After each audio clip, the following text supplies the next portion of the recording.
সিউড়িতে উত্তেজনা, কাজল কেষ্টর অনুগামীদের মধ্যে যে দ্বন্দ্ব, সেই দ্বন্দ্ব থামছেই না। একেবারে ভাইরাল ভিডিওতে দেখা যাচ্ছে লাঠালাঠি, মারামারি, ভাঙচুর কাজল এবং কেষ্টর অনুগামীদের মধ্যে।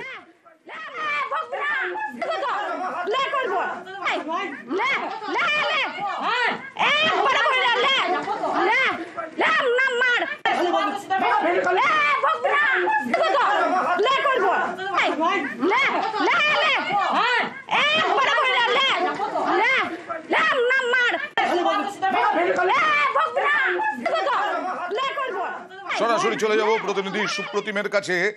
কি নিয়ে এই দ্বন্দ্ব, কি নিয়ে গন্ডগোল, একেবারে মারপিট, কোনো কাউকে গ্রেফতার করা হয়েছে কিনা, কতক্ষণ ধরে চলে এইরকম কাণ্ড?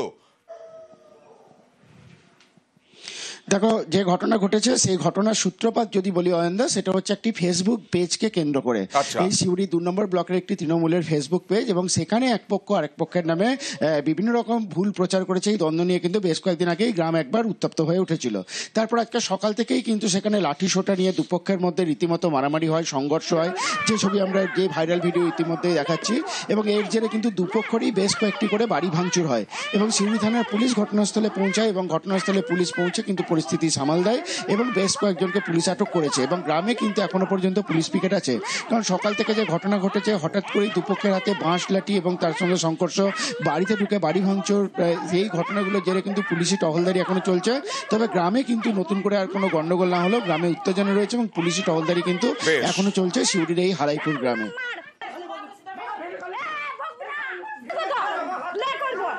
এসে লাঠি লাদন নিয়ে মারতে এসেছিল, আমার ভাই দাঁড়িয়ে দিয়ে মার খেলো, ইট পাথর, তারপরে বাড়িতে ঢুকে গেল, বাক্সগুলো ভেঙেছে, 1 পেটি ডিম ছিল সেটা ভেঙেছে, আর ওখানে চালের ড্রাম ছিল সব ফেলে চালে ধানে মিক্স করে দিয়েছে।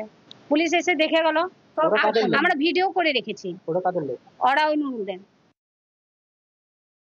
মায়ের কাকা ছেলে এসে আসিয়ের, তারপরে ফিরোজ, ওই জালাল, আমার নানা হয়, ওই যত করাইছে এরকম এসে ভাঙ দরজায় তালা খুলে যত যা ছিল সব ভেঙে দিয়েছে। আমরা বাড়িতে এসেছিলাম, আমাদের গাড়িটাকে ভেঙে রেখে দিয়েছে, চুরি করে দিয়েছে। একটাই দল, 2 দল হয়েছে, ওরা ফ্রিজ ফ্যান আরে সবকিছু ভেঙেছে। গাড়ি যত যা ছিল 15,000 না 20,000 টাকা ছিল, দাদা 15,000 টাকা ছিল, তাও নেই।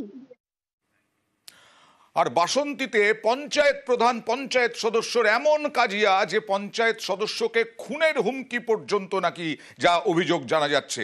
পঞ্চায়েত সদস্যকে, পঞ্চায়েত প্রধানও তার দলবলের বিরুদ্ধে অভিযোগ যে এই পঞ্চায়েত সদস্যকে খুনির হুমকি দেওয়া হয়েছে। বাসন্তীর মসজিদ বাটি এলাকায় উত্তেজনা, বাসন্তী থানায় লিখিত অভিযোগ পঞ্চায়েত সদস্যের, হুমকির অভিযোগ অস্বীকার পঞ্চায়েত প্রধানের। আমার বুঝে যে কাজ হচ্ছে, আমি কাজ আমাকে কোনো জানাচ্ছে না, ওনার ইচ্ছা মতো উনি কাজ করছে অন্য কাউকে দিয়ে। আমাদের মিউনিসিপ্যালিটি প্রধান বৌদ্ধা, উনি হচ্ছে অন্য কাউকে দিয়ে, পাড়ার কর্মীকে দিয়ে কাজ করাচ্ছে। আমাকে কোনো কাজ সম্বন্ধে আমাকে জানাচ্ছে না। আমাকে বেশ লোক আমার বাড়ির সামনে গিয়ে মধ্য অবস্থায় গিয়ে ঠেট বসে থাকলে, রাস্তা দাঁড়িয়ে থাকলে পাশ দিয়ে ঠেটে চলে যাচ্ছে, প্যানে মারা হুমকি দিচ্ছে আমার। এটা সম্পূর্ণ ভিত্তিহীন, একদম মিথ্যা কথা। ও পঞ্চায়েতের বদনাম করার জন্য এটাই করছে। কুকর্মের মধ্যে ও জড়িত। মানুষ রেজুলেশন করেও ওকে বাদ দিয়েছে। আমার ভয় হচ্ছে ও উল্টে আমার প্রাণ নাশ করার চেষ্টা করছে। ও যেসব দুষ্কৃত লোকের সাথে মিশছে, প্লাস আমিও একা রাতে বাড়িতে যাই, আমার ওর দিকেও ভয় হচ্ছে। সোনার গয়না লুটে গ্রেফতার এখনো পর্যন্ত 2 পানিহাটিতে। সোনার গয়না লুটপাট হয়েছিল সেই 6 আগস্ট। পানিহাটির মহেন্দ্রনগরে লুটপাট হয়েছিল। কি হয়েছিল সবটা বিস্তারিত জানবো, প্রতিনিধি সুবীরের সঙ্গে কথা বলবো। সুবীর, দেখো অয়নদা, গত 6 আগস্ট এই যে পানিহাটির মহেন্দ্রনগর, সেখানে কিন্তু মদ্যপানের প্রতিবাদ করায় প্রথমে বাড়ি ভাঙচুর করা হয়, তারপর বাড়ির ভিতরে ঢুকে সোনার গয়না লুটপাট করা হয়। এবং এই ঘটনায় ঘোলা থানার ভারপ্রাপ্ত আধিকারিক 5 সদস্যের একটি তদন্তকারী দল গঠন করে, এবং তারপরে তারা বিভিন্ন জায়গায় গোপন অভিযান চালায়। এবং গোপন সূত্রে খবর পেয়ে রাম সমাদ্দার নামে মূল অভিযুক্তকে পুলিশ গ্রেপ্তার করেছে এবং তাকে জিজ্ঞাসাবাদ করে এই যে সোনার গয়না, সেই এলাকারই তাপস দাস নামে সোনার ব্যবসায়ীকে বিক্রি করা হয়েছিল। এবং তারপরে তাকে জেরা করে সেই যে তাপস দাস যে সোনা কিনেছিল, চুরির সোনার গয়না, তাকেও কিন্তু পুলিশ গ্রেফতার করেছে। 2 জন ধৃতকেই 6 দিনের পুলিশ হেফাজত চেয়ে বারাকপুর আদালতে পাঠিয়েছে ধোলা থানার পুলিশ। বেশ,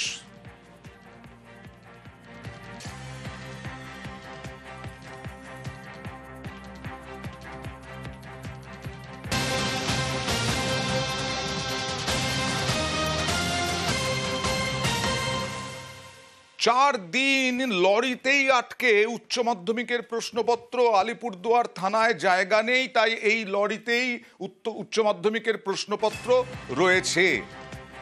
লরি ফেলে রেখে চলে যাওয়ার হুঁশিয়ারি চালকের। চালক কি বলছেন দেখুন। 1 तारीख के रात में गाड़ी लेके यहाँ पे आया है थाना पे, इसमें क्या लोड है नहीं है तो सील है, वहाँ से सील करके आया, अभी तक सील खुला नहीं है। लगता है कि इसमें क्वेश्चन पेपर है। 24,000 महीना हमको कंपनी देता है, तो 800 रुपया डेली हो गया, तो आखिर ये पैसा कौन देगा? 4 दिन से यहाँ खड़े हैं, मेरे पास पैसा नहीं है खाने का। पूछते हैं थाना प्रभारी से, तो बोले कि व्यवस्था हो रहा है, तो आखिर कब गाड़ी खाली होगा? কি ব্যাপার জানবো প্রতিনিধি রাজকুমারের সঙ্গে। রাজকুমার, এটা তো উচ্চ মাধ্যমিকের মানে ক্লাস 12-এর প্রশ্নপত্র, মানে যেটা সেমিস্টারের পরীক্ষা হয়, সেটা কবে পরীক্ষার প্রশ্নপত্র এভাবে ফেলে রাখা কেন? দেখো, উচ্চ মাধ্যমিকের যে সেমিস্টার ভিত্তিক পরীক্ষা, তার যে ওএমআর শিটের যে পরীক্ষা এবারই প্রথম শুরু হচ্ছে। সেই পরীক্ষা 8ই সেপ্টেম্বর থেকে শুরু হচ্ছে এবং 22শে সেপ্টেম্বর পর্যন্ত হবে।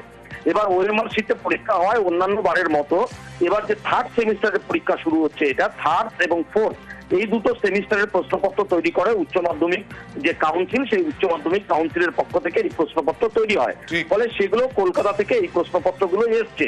এবার বিষয় হচ্ছে ওএমআর শিটে যেহেতু পরীক্ষা, সেই কারণে এর পরীক্ষা, ওএমআর শিট আর উত্তরপত্র এই সবকিছু মিলিয়ে প্রশ্নপত্রের পরিমাণ এবং সংখ্যাটা একটু বেশি।